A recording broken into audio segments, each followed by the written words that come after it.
Okay तो कर लो। Time कितना रहेगा संदीप भाई? 10:30 बजे तक टाइम है दादा। ओके ओके, ठीक है, ठीक ठीक ठीक। नमस्कार दोस्तों, मेरा नाम सुभाष है। मैं एक शराबी हूँ। केवल ईश्वर की तो कृपा और आप सभी लोगों का साथ और अल्कोहलिक एनोनिमस ने दिखाया हुआ सुंदर जीवन मार्ग, इसकी मदद से दोस्तों शराब के जहरीले घूंट से दूर हूँ और एक संतुलित जीवन, एक समाधानी जीवन जीने का मैं अपने कुछ प्रयासों के जरिए मैं कोशिश कर रहा हूँ। और वो जो भगवान है, जो भगवान ने मुझे ये उधार की जिंदगी दी है, उसके प्रति मैं कृतज्ञता व्यक्त करने के लिए मैं 3 चीजों का जिक्र यहाँ करूंगा कि पहली बात तो मैं आज जिंदा हूँ। दूसरी बात, मैं शराब के जहरीले घूंट से दूर हूँ। और तीसरी बात, ये अलौकिक फेलोशिप का मैं एक सदस्य हूँ।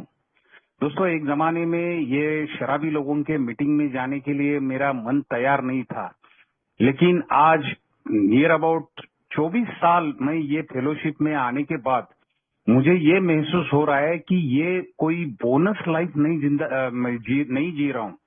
बोनस के लिए आप सभी लोगों को मालूम है, बोनस पाने के लिए कुछ ना कुछ विधायक काम करना पड़ता है, लेकिन मुझ जैसे शराबी ने कोई भी विधायक काम नहीं किया। मैं भगवान ने दिया हुआ एक उधार की जिंदगी आज जी रहा हूँ। दोस्तों, मैं सबसे पहले मैं थोड़ा ये भी बोलना चाहूंगा कि मेरी मदर टंग है कन्नड़ा और मेरा एजुकेशन हो गया मराठी मीडियम में, और ऐसा सब मिक्सिंग वाला सब मैटर है। तो हिंदी में शेयरिंग करते टाइम मुझसे कोई गलत शब्दों का इस्तेमाल किया गया तो मुझे माफ कर दीजिए, मेरी भावनाओं को समझने की कोशिश करिए, ये मेरी विनती रहेगी। और दोस्तों, मैं शेयरिंग के पहले पार्ट 2 पार्ट में मैं बताऊंगा मेरी अस्ता व्यस्तता, जो फाइनेंशियल अनमैनेजेबिलिटी थी वो किस प्रकार की थी, वो पहला पार्ट रहेगा। बाद में उसको ओवरकम कैसे किया वो मेरा दूसरा पार्ट रहेगा। लेकिन सबसे पहले मैं बताऊंगा कि मैं मेरी कौटुंबिक पार्श्वभूमि कि मैं कमाल की गरीबी, कमाल की उपास मार बोलते हैं, जहाँ खाना भी नहीं खाता था। शाम का मैं 8-8 दिन तक हमारे घर में स्टोव, गैस की बात ही नहीं कर रहा हूँ, क्यों गैस उस टाइम में नहीं था। और हमारे घर में स्टोव जलाने के लिए भी मतलब औकात नहीं थी।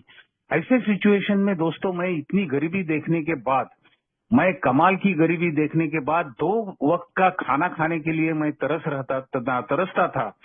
ऐसे सिचुएशन में मेरे स्कूल का सेकेंडरी एजुकेशन पूरा होने के बाद मुझे कॉलेज एजुकेशन के लिए मेरे पिताजी ने गांव की तरफ से एक 27 किलोमीटर दूरी पे एक गांव था, एक तालुका था, मतलब तहसील था, वहां मुझे रखा गया और वहां मुझे मतलब एक कॉलेज में मैंने एडमिशन किया और वहां मेरा एजुकेशन स्टार्ट हो गया।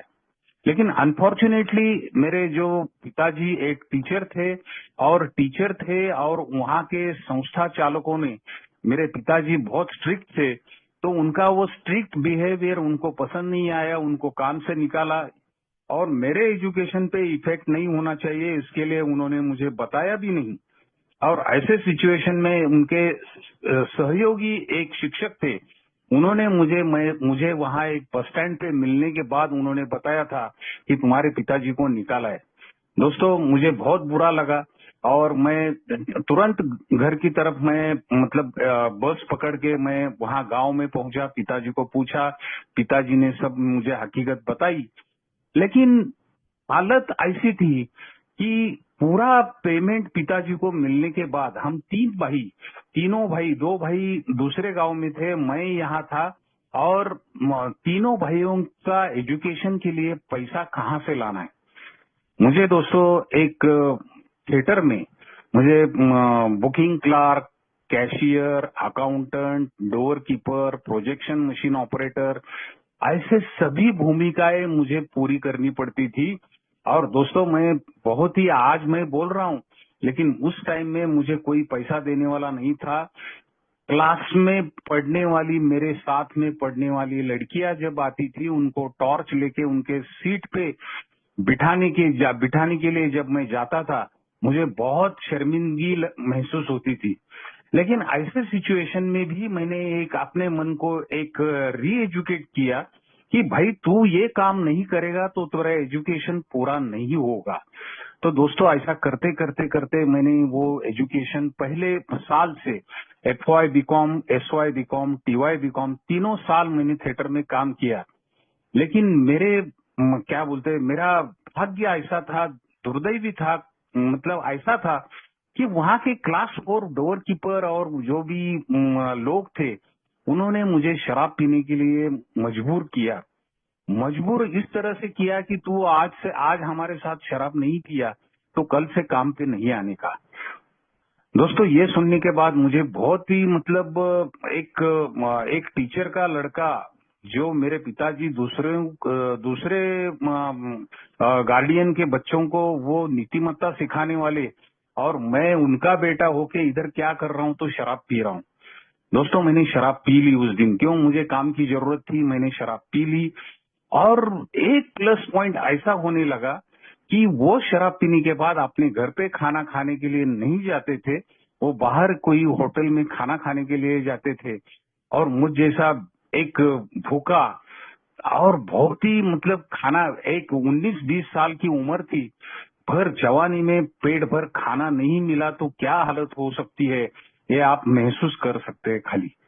लेकिन दोस्तों मैं वो शराब मतलब इतनी भी नहीं पिलाते थे, 2 घूंट खाली बहुत हो गया। लेकिन वो जब मुझे पिलाने के बाद जब वो होटल में खाना खाने के लिए जाते थे हम, तो पेट भर खाना मिलता है, उसके लिए बेशर्मी से मैं बाद में उनको खुद बोलने लगा कि भाई कुछ है कि नहीं आज। कॉलेज के टाइम पे, कॉलेज के फर्स्ट ईयर से लेके 3rd ईयर तक मैंने दोस्तों ये शराब पीना चालू किया। और ऐसे सिचुएशन में मैं जब एजुकेशन पूरा किया, मैं university zonal table tennis player था, क्रिकेट प्लेयर था, सब मैंने अच्छे तरीके से मेरा एकेडमिक सब जो भी मतलब ये करना था, डेवलप करना था करियर, तो मैंने किया था। लेकिन मेरे दोस्त लोग भी बोलते थे साला तू पढ़ रहा है और पढ़ने के टाइम पे तू शराब क्यों पी रहा है, क्या प्रॉब्लम है तेरा। मैं उनको बता भी नहीं सकता था, मैं भूखा रहता था कितनी तो भी बार, तो भी उनको पता नहीं चलता था। लेकिन 1-2 बार उनको पता चला कि ये भूखा रह रहा है, तो वो मुझे डब्बा ला के देते थे घर में, मेरे रूम पे। मुझे बहुत शर्मिंदगी महसूस होती थी। ऐसे सिचुएशन में एजुकेशन पूरा करने के बाद कैसा तो भी हायर सेकंड क्लास में 57-58% कुछ तो भी मिले थे मुझे। और ये मार्क्स पाने के बाद मैं जब पूना में आया, तो पूना में आने के बाद एक इंजीनियरिंग कंपनी में मैंने काम चालू किया 1988 में।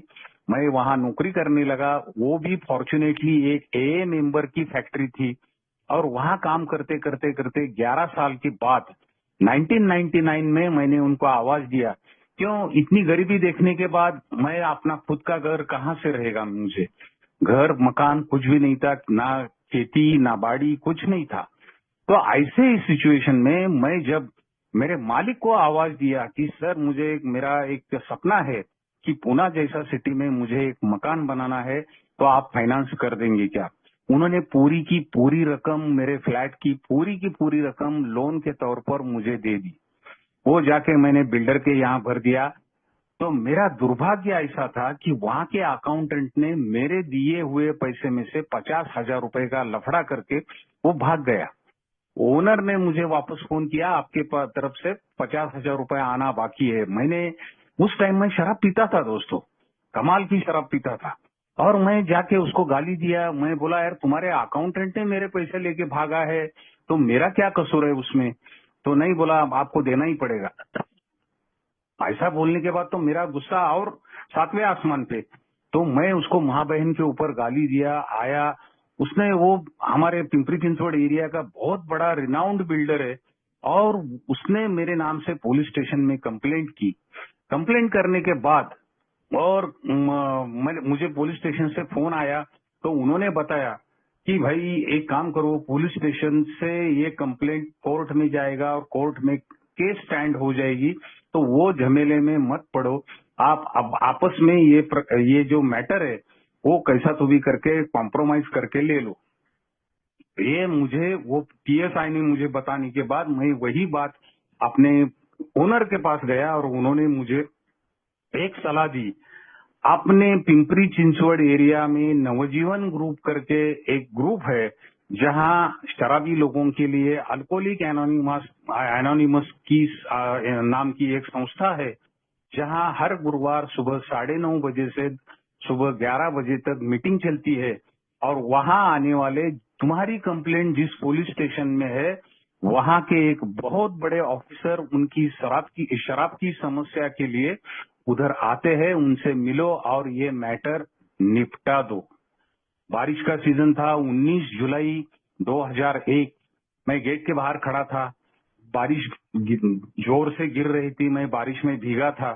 तो कोई तो भी मेंबर ने मुझे देखा, जो मुझे पहचानता था, उसने मुझे अंदर आने के लिए बोला। और बाद में दोस्तों वहां जाके बैठने के बाद वो कैरेक्टर डिफेक्ट के बारे में शेयरिंग चल रहा था। मुझे ऐसा लगा कि मेरा आइडेंटिफिकेशन होने के लिए जानबूझ के मुझे देख के ये शेयरिंग का प्लानिंग किया है और मुझे ये ग्रुप का सदस्यत्व बहाल करने के लिए जानबूझ के ऐसा कुछ प्लान किया है। अब बाद में मुझे पता चला कि ये कैरेक्टर डिफेक्ट का एक चैप्टर अपने ये फेलोशिप के प्रोग्राम में है। तो वो बाद में की बात हो गई, लेकिन तब तक मैं सभी मेंबर के तरफ मैं गुस्से से देखने लगा दोस्तों। और बाद में मुझे जब पता चला, वो पीएसआई आए हुए थे, उनसे मुलाकात की, बिल्डर से बात की, बिल्डर से बात करके कैसा तो भी ये मैटर निपटा दिया। मुझे 50,000 रुपए देने पड़े, वो बात अलग है, लेकिन मैटर मेरा कोर्ट तक नहीं गया, वो मैटर निपटा दिया। बाद में शांति से बैठने के बाद सेल्फ रियलाइजेशन जो बोलते हैं हम, वो सेल्फ रियलाइजेशन मुझे भगवान ने बहुत अच्छी क्वालिटी दी है। तो उसमें का एक क्वालिटी मैं महसूस करता हूँ, और महसूस करके मुझे ऐसा रियलाइज हो गया कि ये यार जो भाई लोग उस दिन बोल रहे थे एक हफ्ता पहले, तो मतलब 19 तारीख को, कि ये मेरे बारे में ऐसा हो गया वैसा हो गया और आज मैं ऐसा हूँ वैसा हूँ, फिर मेरे से क्या अलग हो रहा है? मेरे से भी वही हो रहा है। तो वो ग्रास्पिंग पावर जो बोलते हैं, आकलन शक्ति बोलते हैं इसमें, तो वो मुझे अट्रैक्ट करके मुझे अगले हफ्ते में होने वाली मीटिंग में जाना मजबूर किया। मजबूर मतलब मैं खुद मजबूर हो गया और मुझे वो एहसास हो गया मुझे इस मीटिंग की जरूरत है। Nobody has given me a message or nobody called me there, but I myself went there and मैंने 26 जुलाई 2001 को मैंने मीटिंग करना चालू किया। तब से लेके आज तक जो मैं आपके सामने शेयरिंग कर रहा हूँ, तब तक मुझे पीछे मुड़ के देखने की जरूरत नहीं पड़ी दोस्तों। भगवान की कृपा है दोस्तों, इससे बड़ी कृपा मेरे लाइफ में और क्या होनी है। बहुत कम नसीब मतलब जिनको मैसेज नहीं मिलता, लेकिन मुझ जैसे नसीब वाला जो भी है, तो मुझ जैसा नसीब वाला है कि फॉर्चुनेटली मैं वहां गया, क्या वहां मेरा पर्सनल मैटर निपटाने के लिए गया और मैं एए में आ गया, और नहीं तो आज तक मेरे 24 श्राद्ध हो जाते थे। और दोस्तों नहीं तो मैं फोटो फ्रेम में पक्का होता था। ऐसा मेरा आखिरी टाइम पे पीना था, मेरे शराब की उल्टियां होती थी, शराब के लैट्रिन से खून गिरता था। इतनी सब बुरी हालत होने के बाद मैं जब आया, तब धीरे धीरे धीरे धीरे मेरा एक वहां की शेयरिंग सुनने के बाद एक विश्वास मन में पैदा हो गया। विश्वास मन में पैदा होने के बाद मेरा वो खून की उल्टियां, शराब, लैट्रिन से खून गिरना, ये सब बंद होने के बाद विश्वास का रूपांतरण दोस्तों मेरी श्रद्धा में हो गया। कभी हो गया पता नहीं दोस्तों। आज 24 साल से मैं कंटिन्यूअसली अपनी होम ग्रुप की तो करता ही करता हूँ, लेकिन बाहर की जगह में भी जाके मैंने कई बार शेयरिंग किया है और जाता भी हूँ। और मैं इसी काम के लिए, मैं इस काम के लिए कभी भी हिचकिचाहट नहीं करता। ये मुझे ये फेलोशिप ने क्या दिया है, आज मैं पहले ही बोला, मैं ये उधार की जिंदगी में जी रहा हूँ दोस्तों। धीरे धीरे मीटिंग का मतलब मीटिंग की संख्या बढ़ने लगी। मीटिंग की संख्या बढ़ने के बाद यहाँ मुझे एक पता चला कि कैरेक्टर डिफेक्ट जो मैंने 19 तारीख को सुना था, 19 जुलाई 2001 को सुना था, तो वो कैरेक्टर डिफेक्ट सुनते ही मुझे पता चला कि बहुत सारे कैरेक्टर डिफेक्ट है मुझ में। मैं फोर्थ स्टेप में मैंने उसका जिक्र मेरे स्पॉन्सर के साथ किया। मैंने करने के बाद मेरा सबसे इम्पोर्टेंट कैरेक्टर डिफेक्ट था, मुझे गुस्सा था, फॉल्स प्राइड था, और बाद में क्या बोलते हैं अहंकार था, और ये सब चीजें, ये सेल्फ सेंटर्डनेस था। ये सब चीजें मेरे बारे में सब हो रही थी और होते रहता था। और उससे आगे जाके मुझे एक चीज महसूस हो गई कि मैं जो नहीं हूं वो दिखाने की कोशिश में मैं फाइनेंशियल अनमैनेजेबिलिटी करके रखी थी। दोस्तों, अनमैनेजेबिलिटी हम बहुत पहले स्टेप में बोलते हैं। मेरा जीवन अस्ता व्यस्त हो गया, कौन से पहलू से हो गया। मेरी मानसिक अस्ता व्यस्तता है, भावनिक है, वैचारिक है, शारीरिक है, कौटुंबिक है, सामाजिक है, और सबसे आखिर में आर्थिक है। और दोस्तों, मेरा होता था क्या, 500 रुपए की शराब पीने का, और बाद में मैं अपने पहले पार्ट की तरफ मैं मुड़ रहा हूँ। दोस्तों, मेरा ऐसा था कि 500 रुपए की शराब पीने का और 5,000 10,000 रुपए हॉस्पिटल में मैं बिल भरता था, और ये सब पैसा मेरे मालिक भरते थे। क्यों? He himself was a member. उन्होंने ये महसूस किया था कि भाई ये शराब पी रहा है, और शराब पीते पीते उसकी ये हालत हो रही है, तो वो पैसा मेरे हॉस्पिटल से मुझे निकालते थे। और बाद में 8-10 दिन मैं सोबर रहता था, और बाद में मेरा वही टिकट पे वही खेल हमारा चालू रहता था। ये कंटिन्यूअसली चलता रहा। लेकिन फाइनेंशियल अनमैनेजेबिलिटी मेरी ऐसी बढ़ती गई कि वो कर्जा मेरे सिर के ऊपर बढ़ते जा रहा था। क्यों? ये रुकने का नाम ही नहीं था। डिसीज ऑफ डिनायल, नहीं भाई मेरा सब अलबेल है, सब चल रहा है, सब ठीक है, मेरा कुछ गया नहीं है, वगैरह वगैरह वगैरह।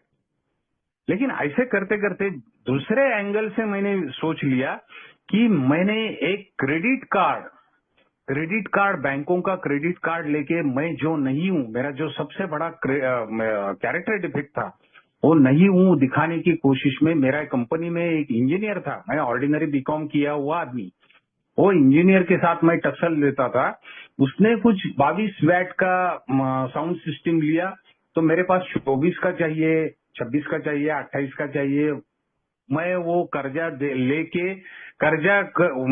सिर पे लेके मैं वो सिस्टम घर पे लाता था। एक्चुअल में जरूरत थी क्या? बिल्कुल नहीं। ऐसे सिचुएशन में ये पेमेंट तो कोई खास नहीं थी, लेकिन पेमेंट खास नहीं होने के बावजूद भी वो मैं कैसे करता था कि एक बैंक का क्रेडिट कार्ड के ऊपर वो परचेसिंग करने का, दूसरे बैंक से उसका पेमेंट करने का, ये मेरा सिलसिला कितने सालों तक चला।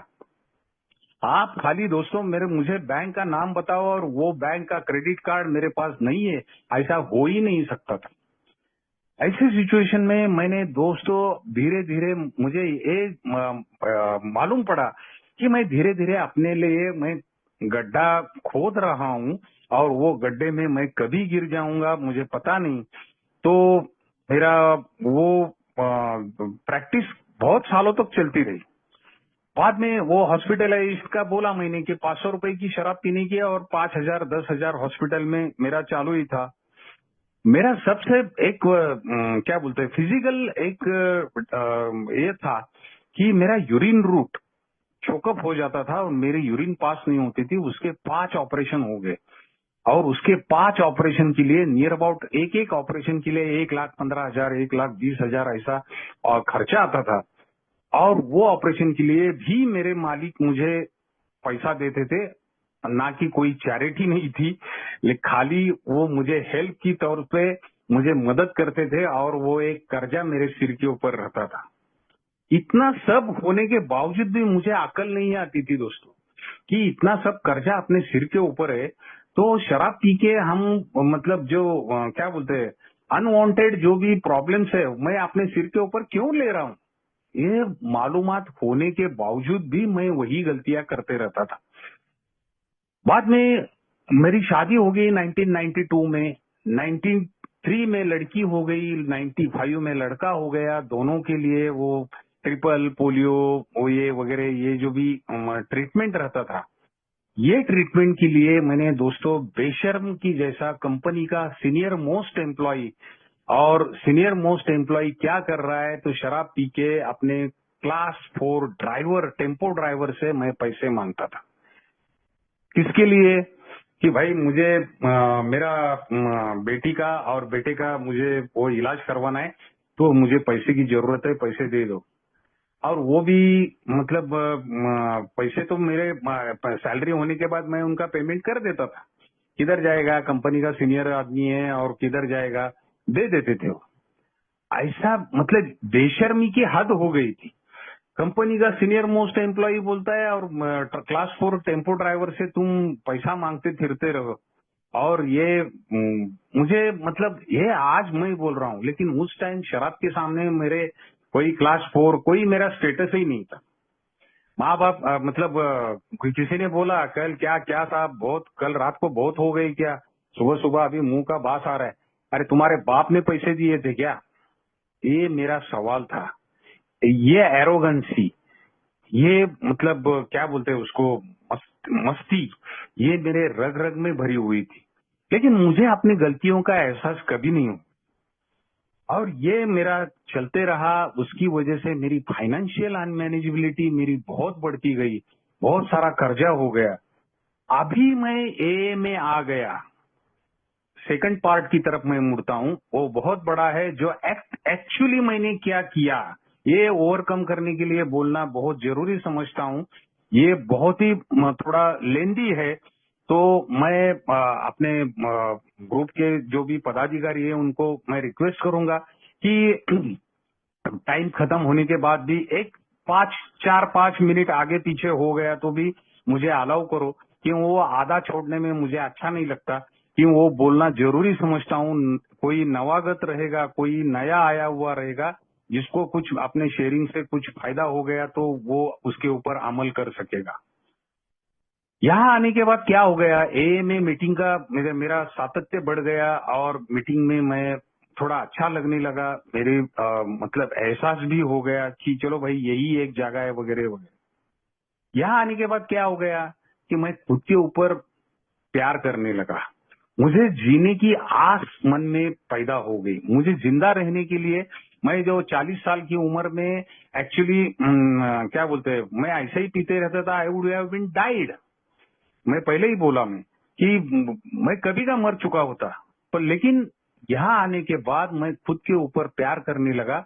मुझे ऐसा लगने लगा ये अपनी मरने की उम्र नहीं है, मुझे जिंदा रहना है।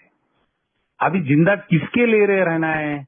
मेरी बीवी है, मेरे बेटा है, बेटी है, और उनके लिए मुझे जिंदा रहना है। माँ बाप थे, माँ बाप के लिए प्रति being as a eldest son मेरे मॉरल रिस्पॉन्सिबिलिटी है, उनकी तरफ मुझे ध्यान देना है। ये सब चीजें मुझे करना है। ये एहसास कभी हो गया अल्कोहलिक एनोनिमस में 26 जुलाई 2001 में आने के बाद। लेकिन वो ये खुद के ऊपर प्यार करने लगा। और सबसे इम्पोर्टेंट, मैं अपने साहब को हमेशा बोलता था, सर मेरे आप जो सैलरी दे रहे, उनको तो मैंने हमेशा उनका इंसल्ट करता था मैं, और उनको बोलता भी था, सर आप जो सैलरी दे रहे उसमें से मेरा गुजारा नहीं होता। क्यों नहीं होता? क्यों नहीं होता? क्यों? मुझे यहाँ आने के बाद मेरे वांट्स और नीड्स में का फर्क ही मालूम नहीं पड़ा मुझे।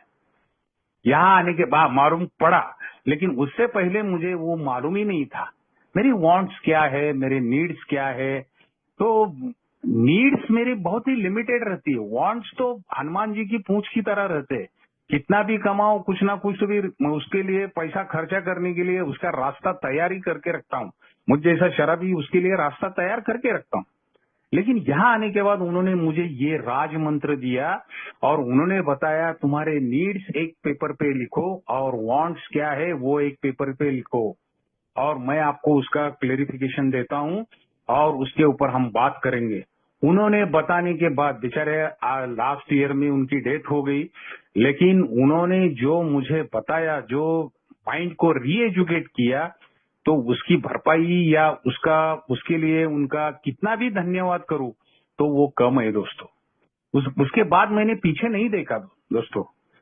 तो यहाँ आने के बाद मैंने क्या किया, ये तो वांट्स और नीड्स का फर्क मालूम पड़ा। मैं आज भी दोस्तों ये जरूरी समझता हूँ मैं 2000 शायद 5 से, मैं 2005 से लेके अभी तक मई 2025 तक मेरे क्या क्या, मेरा इनकम सोर्स क्या है, मुझे कितना पैसा आने वाला है, उसके अगेंस्ट में मुझे क्या क्या खर्चा करना है, ये डायरी में नोट किया है दोस्तों। मैंने हर 20 तारीख के बाद मेरा ये एक रेगुलर प्रैक्टिस है कि मैं ये करता हूँ, ये करना ही चाहिए। मैंने किया, आपको जमेगा नहीं जमेगा मुझे पता नहीं, लेकिन आपकी वांट्स और नीड्स में का डिफरेंस आपको मालूम होना चाहिए और उसके ऊपर अमल करना चाहिए। लिटरली आज मैं दोस्तों, जो मैं 2 वक्त का खाना नहीं खा सकता था, आज मेरा बड़प्पन या मेरे क्या बोलते मटेरियलिस्टिक थिंग का प्रोजेक्शन करने के लिए मैं यहाँ नहीं बात कर रहा हूँ। लेकिन आज मैं लिटरली पिंपरी चिंचवड़ पूना जैसी सिटी में मेरे 3 फ्लैट हो गए दोस्तों। 3 फ्लैट की कीमत नियर अबाउट 1.5 करोड़, मतलब 1 करोड़ 50 लाख का नियर अबाउट प्रॉपर्टीज है। भाई ये सब ए में आने के बाद हो गया। मैं बाद में आगे के इसमें मैं जरूर बोलूंगा। और बाद में ये जो फ्लैट के बारे में मैंने बोला था सबसे पहले, वो जिस बिल्डर के अकाउंटेंट ने मुझे फंसाया था, वो फ्लैट मैंने बाद में बेच दिया। मिसेस को वो लोकेशन पसंद नहीं आया, वो फ्लैट बेच दिया। और ऑब्वियसली वो फ्लैट को मैंने जितना इन्वेस्ट किया था उससे ज्यादा पैसा आ गया। ज्यादा पैसा आने के बाद मैंने वो पैसा दूसरे एक जगह हमारे इधर वो क्या बोलते हैं, पिंपरी चिंचवड़ नवनगर विकास प्राधिकरण करके वो गवर्नमेंट की लैंड रहती है, तो उसमें मैंने इन्वेस्ट किया। और वो इन्वेस्ट करके दोस्तों बचा हुआ पैसे में मैंने दूसरा एक चिंचवड़ में जहां मैं आज भी रहता हूं, वहां का एक लोन लिया था। वो लोन का रीपेमेंट भी हो गया मेरा। 1-2 साल में मैंने रीपेमेंट कर दिया, कोई जरूरत नहीं थी। इतना पैसा आने के बाद मैंने वो बचे हुए पैसे में वो पिंपरी चिंचवड़ नवनगर विकास प्राधिकरण में एक 1.5 गुंठे का प्लॉट लिया, और गवर्नमेंट की लैंड थी। वो भी प्लॉट इसके लिए मैंने ये किया, वो मैंने दोस्तों वो इसके लिए मैंने लिया था कि चलो कि ये इन्वेस्टमेंट का मुझे रियल एस्टेट में थोड़ा अच्छा लगा कि यहाँ पैसा मिलता है, ये सोच के मैंने ये मतलब उधर इन्वेस्ट किया था। वो इन्वेस्ट करने के बाद उधर एक नियम ही ऐसा था कि 1-1.5 साल में उसका कंस्ट्रक्शन करना चाहिए। वो कंस्ट्रक्शन करने का मुझे पॉसिबल नहीं था, क्यों मैं आज लखनऊ में हूँ, कल जमशेदपुर में हूँ। टाटा मोटर के जहां भी प्लांट्स है वहां मुझे जाना पड़ता था। कभी पंतनगर में जाता था, मैं उत्तराखंड में, सब जगह जाता था मैं। और ऐसे टूरिंग वाला जॉब, मैं उधर जाके खड़ा होके मैं कभी कंस्ट्रक्शन करूं और उसके लिए वो प्लॉट वापस सरेंडर करना पड़ता था। बेहतर है कि हम लोग उसको, मैंने उसको बेच दिया। बेचने के बाद वहां भी ज्यादा मुझे पैसा मिलने के बाद वो प्लॉट के सामने ही एक कंस्ट्रक्शन चल रहा था, जहां वो उधर एक फ्लैट बुक किया। वो फ्लैट मैंने अपने बुढ़ापे का सहारा, जिससे उसका जो रेंट मिलेगा वो मुझे बुढ़ापे के लिए मेरा एक क्या बोलते हैं एक सहारा बन जाएगा, उसके लिए मैंने वहां इन्वेस्ट किया। आज भी वो फ्लैट, वो टोटल स्टैम्प ड्यूटी के साथ 5,81,000 में मैंने वो फ्लैट लिया था, 750 स्क्वायर फुट का, जो पूना नासिक हाईवे से बिल्कुल रोड टच फ्लैट था। लेकिन दोस्तों ये विजन आया कहाँ से? ये विजन मुझे अल्कोहलिक एनोनिमस में आने के बाद मुझे पता चला। दोस्तों उसी साल में 2004 की बात कर रहा हूँ, 2004 में एक में आया और इतना पैसा मुझे बचने लगा, क्यों शराब के ऊपर का खर्चा कम हो गया, हॉस्पिटलाइजेशन का पैसा कम हो गया। ये सब करके दोस्तों उस साल 2004 में मुझे बोनस मिला।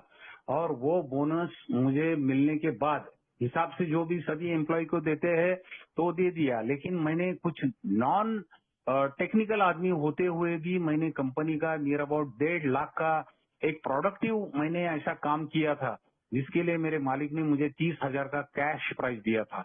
मतलब उस साल में 75,000 रुपीज मैं घर पे बोनस लेके गया और रोया था दोस्तों। और मेरे पास का थोड़ा सेविंग और ये 75,000 का मुझे मिला हुआ बोनस, ये सब करके मेरे एक टाटा मोटर के एक दोस्त थे, बहुत बड़े ऑफिसर थे। उन्होंने मुझे एक सलाह दी दोस्तों, ये मतलब जरूर बताऊंगा मैं कि उन्होंने मुझे पैसे से पैसा कैसा जोड़ना है उसका ज्ञान मुझे दे दिया।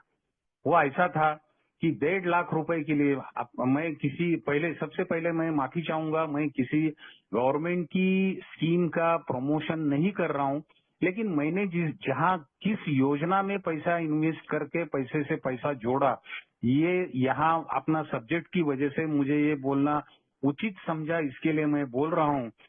और वो पोस्टल इसमें एक स्कीम थी MIS करके, वो मंथली इनकम स्कीम में वहां 1.5 लाख रुपए के लिए 1,000 रुपए महीना ब्याज मिलता था, इंटरेस्ट मिलता था। और उन्होंने मुझे सलाह दी और ये 1,000 रुपए मैंने 1.5 लाख रुपए वहां उनको दे दिए। पोस्ट में अकाउंट खुल गया, 1,000 रुपए हर महीने में मिलने लगे। तो उन्होंने मुझे पूछा कि भाई ये सुभाष जी आपको ये 1,000 रुपए खर्चे के लिए लगने वाले हैं क्या? तो दोस्तों मैं बहुत ही खुशी से यहाँ बोलना चाहूंगा कि मेरी मतलब शराब पीना बंद होने के बाद मुझे सैलरी भी अच्छी हो गई, सैलरी भी बढ़ा दी और मेरे पैसे बहुत ही सेविंग होने लगे। क्यों? हॉस्पिटलाइजेशन बंद हो गया, शराब पीना बंद हो गया।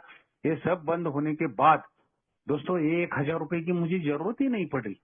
तो उन्होंने मुझे सलाह दी कि ये 1,000 रुपए आपने हाथ में नहीं लेने का, उसका हम रिकरिंग डिपॉजिट निकालेंगे। और वो 6 साल की स्कीम थी, मंथली इनकम स्कीम, जो मुझे 6 साल तक 1,000 रुपए मुझे वो ब्याज हर महीने में मिलने वाला था। तो वही मतलब 72 महीना, वो 72 महीने का दोस्तों उन्होंने मुझे वो रिकरिंग निकालने के लिए बोला। वो 72 महीने का रिकरिंग निकालने के बाद वो 72,000 हो गए। बाद में उसके ऊपर 3,000 रुपए मुझे इंटरेस्ट मिला। 75,000 मुझे मेरा जेब में से कुछ भी नहीं जाते हुए मेरे तैयार हो गए दोस्तों। कुछ भी मैंने नहीं किया, वो मेरा 1.5 लाख रुपए उधर सेफ में। और पोस्टल इन्वेस्टमेंट ही totally purely central government investment था, उसमें कोई रिस्क नहीं था, कुछ नहीं था।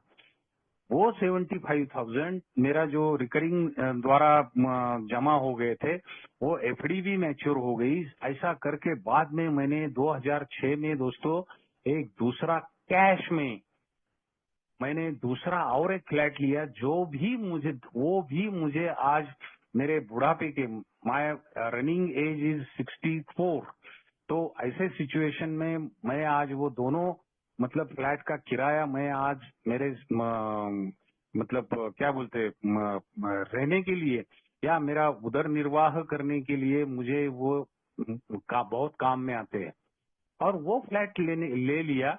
और ऐसा करते करते वो हम लोग बोलते हैं money saving is money earning. दोस्तों आज ही सुबह में मैंने MACB का बिल भर के आया कि 22 तारीख तक भरा तो 1,410 रुपए, और 22 तारीख से 3 तारीख तक भरा तो 1,430 रुपए, और उसके बाद भरा 3 तारीख के बाद भरा तो 1,460 रुपए। दोस्तों ये मैं पैसा ज्यादा क्यों दूं? मैं तो already I am a retired person. तो वो 20-30 रुपए भी मुझे मेरे लिए बहुत बड़ी अमाउंट हो गई। तो वो मैं इतना मतलब खुद को इतना सिस्टमेटिक ये किया। वो 1,410 रुपए मैं MACB के ऑफिस में जाके भर के आया, और कोई मतलब एडिशनल पेमेंट करने की मुझे जरूरत ही नहीं। ये दोस्तों डिसिप्लिन जो भी लाइफ है वो मुझे अल्कोहलिक एनोनिमस ने सिखाया, मुझे ये नहीं जमता था।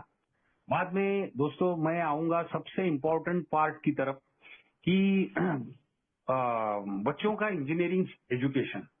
दोस्तों मुझे कभी भी मैं तो इतना स्ट्रगल करके मैंने ग्रेजुएशन पूरा किया, और मैं वही एंगल से अपने बच्चों की तरफ देखता था। मेरी बेटी बहुत ही टैलेंटेड थी, उसको 12वीं के परीक्षा में 75% मिले थे, और CET में भी आउट ऑफ 200 नियर अबाउट 127 वगैरह समथिंग कुछ तो भी थे।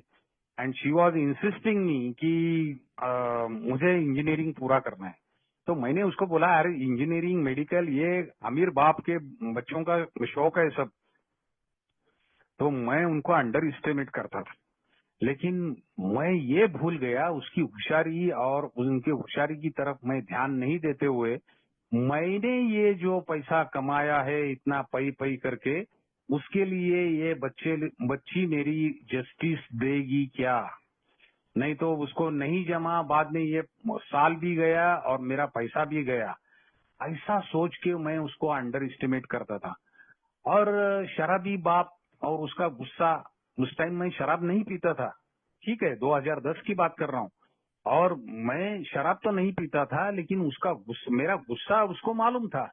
उन्होंने अपनी माँ की तरफ जाके बोला कि पापा को बोल कि ना डोनेशन वगैरह कुछ नहीं भरने की जरूरत, लेकिन मुझे अपनी जनरल कैटेगरी के हम लोग हैं तो जो भी फीस रहेगी वो भरना है, वो भर देंगे, मुझे अपने मेरिट के ऊपर मुझे एडमिशन मिलेगी।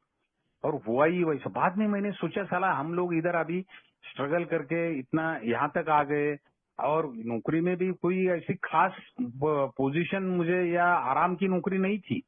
मुझे कोई ट्रांसपोर्टर नहीं आया या टेम्पो में से मटेरियल उतार के कंधे पे मटेरियल लेके उसको प्रोसेस करके वापस टेम्पो में भरना, और बाद में कस्टमर एंड तक डिलीवरी देने के लिए ना टेम्पो ड्राइवर है, कुछ नहीं तो चलाओ गाड़ी लेके कस्टमर सेटिस्फाई करने के लिए, तो उसके यहाँ मटेरियल डिलीवरी करके आता था। ऐसा काम किया हुआ आदमी, तो बेटी को मैं अंडर एस्टिमेट क्यों कर रहा हूँ, ये मैं अपने खुद को अकेले में बैठने के बाद महसूस किया। बाद में एक दिन बोला मैंने कि नहीं, आपका एजुकेशन इंजीनियरिंग ही होगा, मैं तैयार हूँ, चलो बोला। तो वो खुश हो गई।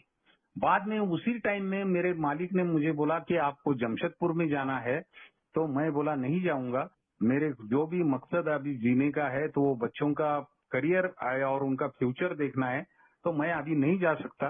तो उन्होंने बोला तू नहीं जा सकता तो तेरे लिए पूना में काम नहीं है। मैं बोला नहीं जाऊंगा, ऐसा बोला ही नहीं। तो मैं ये एडमिशन प्रोसेस बेटी की पूरी होने के बाद मैं जाऊंगा, क्योंकि उसमें कुछ गलतियां हो गई तो पूरा साल जाएगा, ऑनलाइन प्रोसेस है वो। तो नहीं, बोला अभी क्या, अभी जाना है। मैं बोला नहीं जाऊंगा, तो तेरे लिए काम नहीं है। तो मैं बोला रुकता हूँ। मैंने दोस्तों गुस्से में, मतलब 10 साल होने के बावजूद भी गुस्से में आगे पीछे कोई भी बिना सोचे समझे मैंने तुरंत जॉब छोड़ दिया। मतलब ये भी एक कैरेक्टर डिफेक्ट ही था। फॉर्चुनेटली मुझे वही वहां से 200 मीटर के अंदर जो सैलरी मैं ये कंपनी में लेता था उससे भी 5,000 ज्यादा सैलरी देके मुझे दूसरे कंपनी के मालिक ने मुझे रखा था। And actually I was very क्या बोलते अवेयर बोलो या कॉन्फिडेंट बोलो about my capabilities and about my abilities, what can I do, ये सब मुझे मालूम था। और ये होने के बाद दोस्तों मैं बेटी को एडमिशन लिया, और सबसे इम्पोर्टेंट मेरी जो सैलरी थी, और सैलरी में से सॉरी लड़की की जो फीस थी सालाना 66,000 उसकी फीस थी, आज भी मुझे याद है। तो 66,000 हर साल में जुलाई महीने में मैं कहाँ से लेके आऊं भाई? उसके लिए मैंने प्लानिंग किया। जब मैं लाइट बिल, प्रॉपर्टी टैक्स का बिल मैं वेल इन एडवांस भर सकता हूँ, तो इतनी बड़ी अमाउंट के लिए तो मुझे प्लानिंग करना ही पड़ेगा। 5,500 का रिकरिंग मैंने निकाला, और उसका टाइम भी ऐसा रखा दोस्तों, इतना माइक्रो लेवल पे मैंने प्लानिंग किया कि आप बिलीव नहीं करेंगे। जुलाई में चालू किया, 30 जून तक मेरे अकाउंट पे पैसे जमा होते थे। उठाने का, बेटी बोलती थी कि पापा 17 जुलाई को पैसा भरना है, तो आप लेके आइए, बैंक में भर देंगे और मेरा रिसीट मेरे हाथ में दे दो, मैं कॉलेज में दिखा दूंगी। इतना माइक्रो लेवल पे 5,500 रुपए महीना, 66,000 हो गए बराबर। तो 66,000 में ऐसे 4 साल कंटिन्यूस। और यहाँ जो बोलते हैं ना, कष्ट, शिस्त और सातत्य, ये करना बहुत जरूरी है। ये खाली स्लोगन्स बोलो या ये जो वर्ड्स है, ये पढ़ के छोड़ने के लिए नहीं, लेकिन उसमें कष्ट भी करना पड़ता है। शिस्त भी चाहिए। शिस्त मतलब क्या है, 1-2 महीना भरा, बाद में 2 महीने में नहीं भरा तो गया तुम्हारा रिकरिंग का, कुछ भी फायदा नहीं। सातत्य, उसमें कंटिन्यूटी भी चाहिए, कंटिन्यूटी भी चाहिए। और प्रामाणिकपना, प्रामाणिकपना क्यों चाहिए? कि भाई मुझे ये एम मुझे अचीव करना है, तो उसके लिए मुझे ये प्रामाणिक होके मुझे वो पैसा भरना है बैंक में। ये सब बातें मुझे ये अल्कोहलिक एनोनिमस ने सिखाई दोस्तों। बाद में ये होने के बाद और ये बच्चों को कम ये करने के लिए मैंने ये किया सब। सबसे मुझे स्ट्रगल की बात ये है, लड़की मेरी बड़ी थी, उसका इंजीनियरिंग का लास्ट ईयर, बेटा 12th पास हो गया, उसको भी वही कॉलेज में से इंजीनियरिंग ही करना था। यहाँ मैंने जो लड़की के बारे में अंडर एस्टिमेट करके सोचा था, वो लड़के के लिए गलती नहीं की। क्यों? इसका मतलब ऐसा नहीं है वो लड़की है करके उसके बारे में मैंने सोचा, और नहीं, ऐसा कुछ भी मैंने मतलब भेदभाव नहीं किया। लेकिन मुझे एक हो गया, एक विश्वास मन में पैदा हो गया, लड़की वो होके भी वो अपने करियर के लिए इतनी अवेयर है, और वो अपने जो भी करियर के ऊपर फोकस करके वो अपने बाप के पैसों के लिए जस्टिस दे रही है, अच्छे मार्क्स पाके, तो वही मेरा बेटा भी करेगा, ये विश्वास के साथ मुझे इतना मतलब बेटी के चौथे साल के लिए मैंने रिकरिंग निकाला ही था, उसकी कोई चिंता नहीं थी। बेटे के लिए नियर अबाउट कुछ तो भी 87,000 रुपीज फीस थी। ये 4 साल में फीस बढ़ गई, और बाद में मुझे ये साला इसके लिए कम से कम 1 लाख रुपए लगने वाले थे। यूनिफॉर्म, ये मेडिकल टेस्ट वगैरह बहुत सारा झमेला था। तो 1 लाख रुपए मैं कहाँ से लाऊं? दोस्तों, मैं यहाँ जरूर बोलना चाहूंगा कि मैंने अपने एक दोस्त थे, उनके या घर गया, और उनकी और मेरी मुलाकात कम हार्डली 6 महीना पहले की है। क्योंकि उनके और मेरे एक कॉमन दोस्त थे, उनकी पत्नी गुजर गई थी, तो वहाँ फ्यूनरल के लिए जाने के बाद उनका परिचय हो गया, और वो पैसे वाले थे, मुझे मालूम था। लेकिन उनके घर जाके उनको बोला ऐसा ऐसा बेटे का एडमिशन है, तो आप मुझे 1 लाख रुपए देंगे क्या?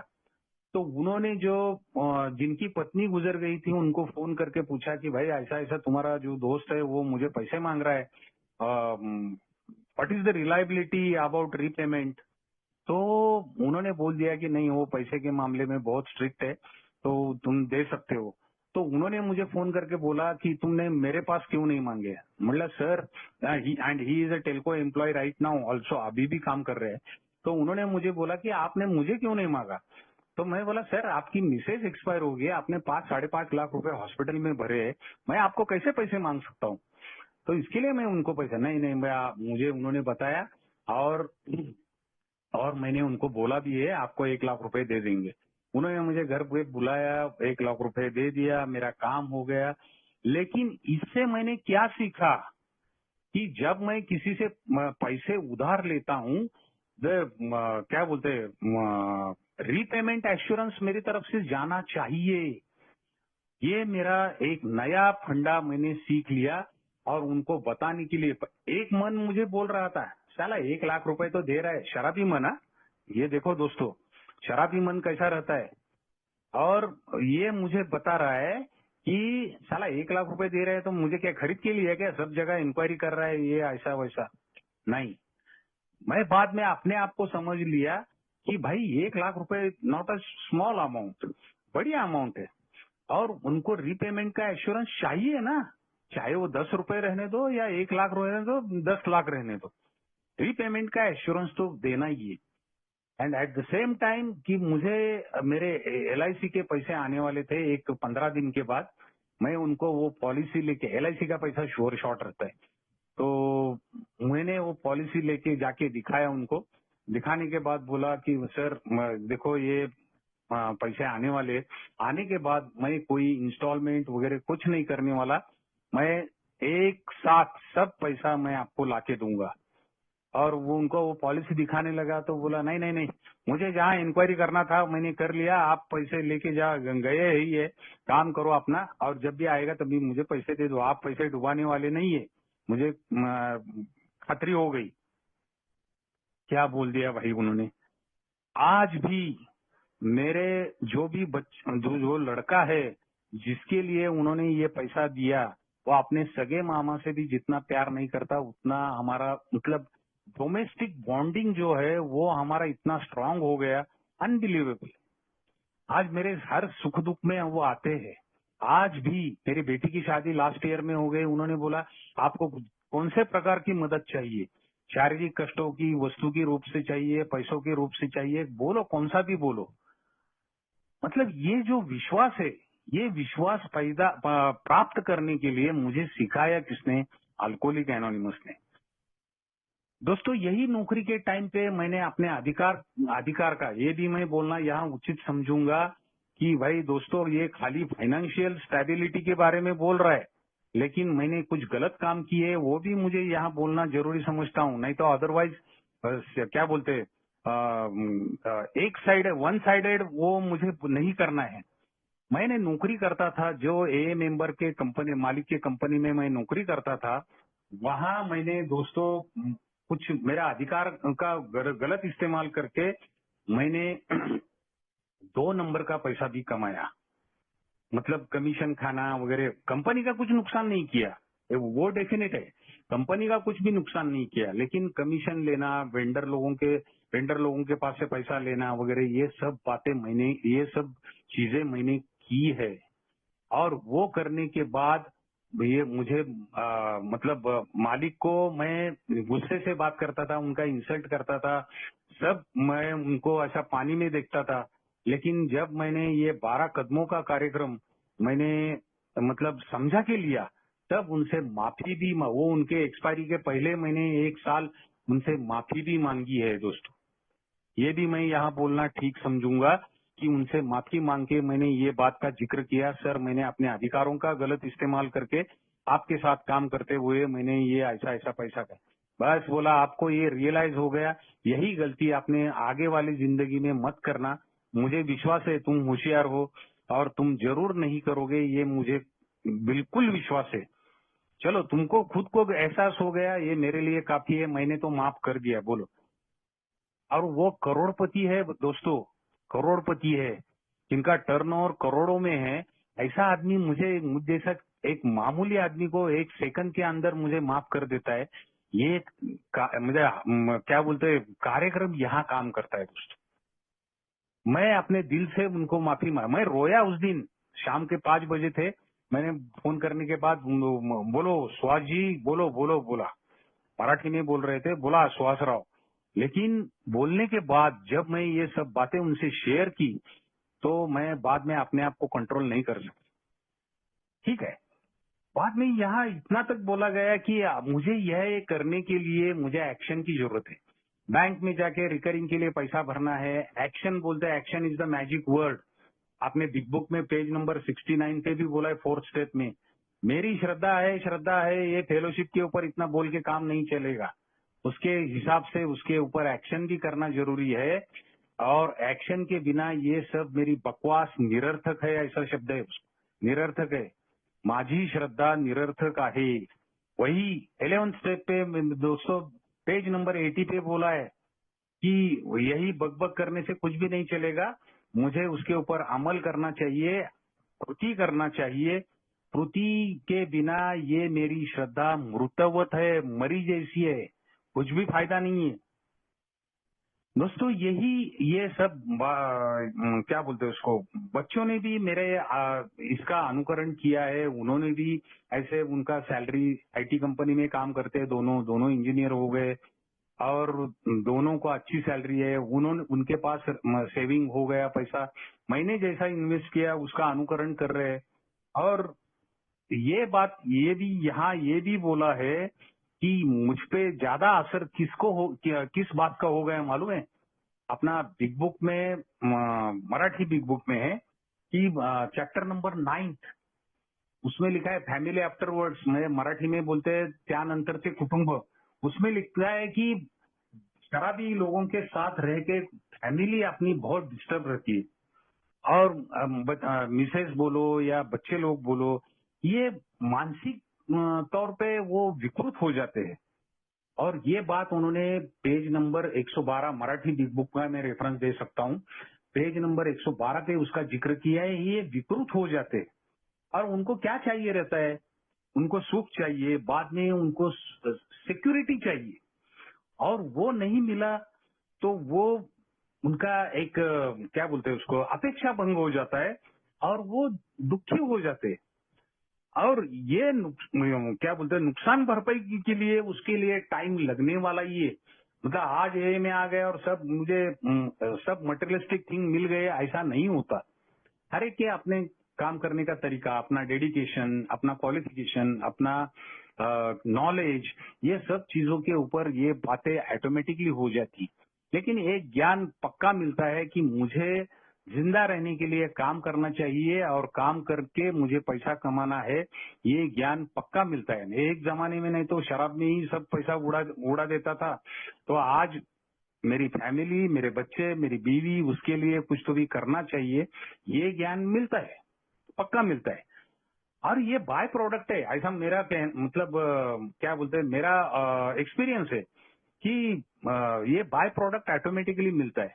सोबराइटी मेन, सोबराइटी के लिए इम्पोर्टेंस देंगे, सोबराइटी मेंटेन रखेंगे, बाद में आपको ये सब ज्ञान ऑटोमेटिकली होता है। और रही बात जो मटेरियलिस्टिक थिंग है, वो भी ऑटोमेटिक आ जाते हैं। ऑटोमेटिक मतलब मैं बेड पे बैठूं और ऑटोमेटिकली आ जाएगा, ऐसा नहीं होता।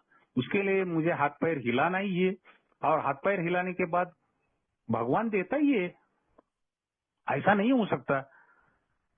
और होता है क्या कि फैमिली का सबसे इम्पोर्टेंट, बिग बुक में ये भी जिक्र किया है, घर का जो मेन फैमिली, जो कुटुंब प्रमुख बोलते हैं हम उसको, वो कुटुंब प्रमुख शराब से दूर रहने लगा तो घर के लोगों का एक्सपेक्टेशन ऐसा रहता है कि वो उनको सब मटेरियलिस्टिक थिंग वापस चाहिए रहते हैं, लेकिन वो नहीं मिलता, वो नाराज हो जाते हैं।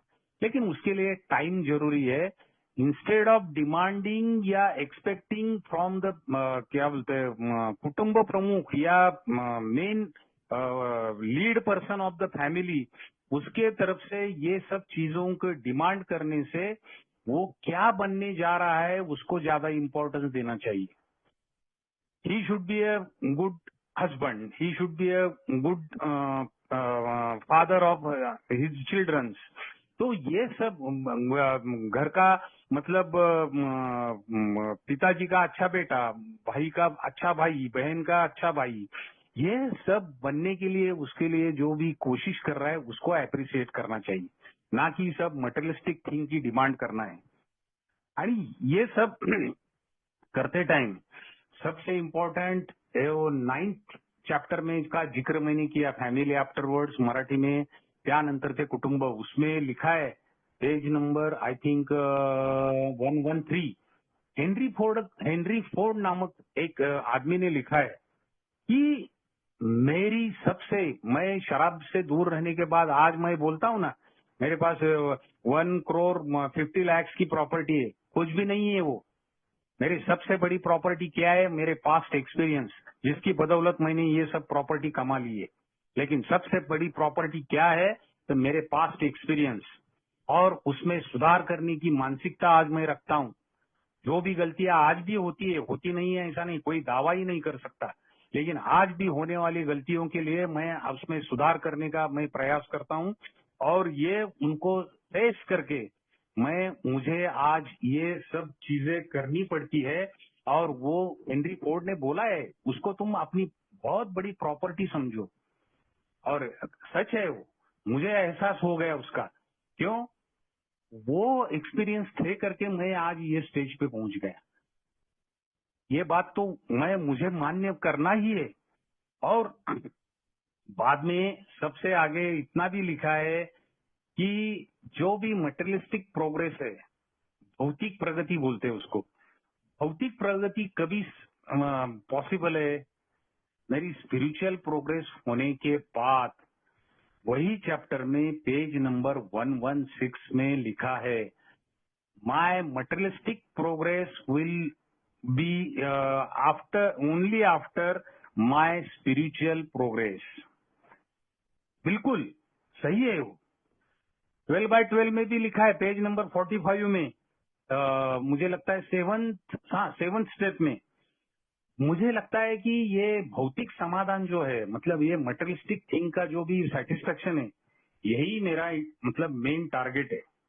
ऐसा नहीं होना चाहिए। टारगेट क्या होना चाहिए, मेरे आध्यात्मिक मूल्यों का जो भी मुझे प्रोग्रेस करना है वो, और मेरा कैरेक्टर बिल्डिंग को मैं सबसे ज्यादा इंपॉर्टेंस देना चाहिए। और ये भौतिक इच्छाओं की तृप्ति जो है, ये एक क्या बोलते हैं, माध्यम है। वो अपने जीने के लिए एक माध्यम दिया है भगवान ने, और उसको मैं एक जमाने में या अपने शराबीपन के पीरियड में मैं उसको मेरा अंतिम उद्देश्य मानता था। वही मुझे आज भी कई लोग मैंने देखे भाई कि यहाँ आने के बाद सब मुझे मटेरियलिस्टिक थिंग मुझे ऑटोमेटिकली मेरे दरवाजे पे आनी चाहिए, ऐसा नहीं होता। उसको पीरियड जाना चाहिए और उसको कुछ काम करना चाहिए। और एक्शन, मुझे फिजिकल रिकवरी करनी है तो मुझे मेरी उम्र यदि जिम में जाने लायक रहेगी तो मुझे जिम में जाना चाहिए। थोड़ा बूढ़ा हो गया रहेगा तो मुझे घूमने के लिए जाना चाहिए, योगासन करना चाहिए, प्राणायाम करना चाहिए। कौटुंबिक मेरा अनमैनेजेबिलिटी रहेगी तो घर के सभी सदस्यों का जो भी वो अपने ओपिनियन ये करेंगे तो उसका आदर करना चाहिए। सामाजिक जीवन में भी सेम ऐसा ही है। हाँ, ये ऐसे सब जगह पे मुझे एक्शन करना है। एक्शन के बिना ये कार्यक्रम दोस्तों नहीं है। जो मैंने बोला कि रिकरिंग के जो पैसे के लिए मैंने बच्चों का फी भरने के लिए दोस्तों, वो मैंने अपने दोस्त के पास से 1 लाख रुपए लाए थे। वो LIC का पैसा आने के बाद 1 स्ट्रोक में मैंने दे दिया, और उसका भी फीस मैंने 3 साल, मतलब 1 साल का तो 1 लाख रुपए मुझे मिल गया था, ठीक है। 3 साल मैंने 88 उसका भी पीरियड मैंने ऐसा ही रखा था। जुलाई में स्टार्ट किया, जून 30 जून को वो पैसा मेरे अकाउंट में जमा होता था। बाद में कभी भी कॉलेज ने आवाज दिया तो वो पैसा जाके मैं भर के आता था। इतना माइक्रो लेवल पे प्लानिंग करना पड़ता है।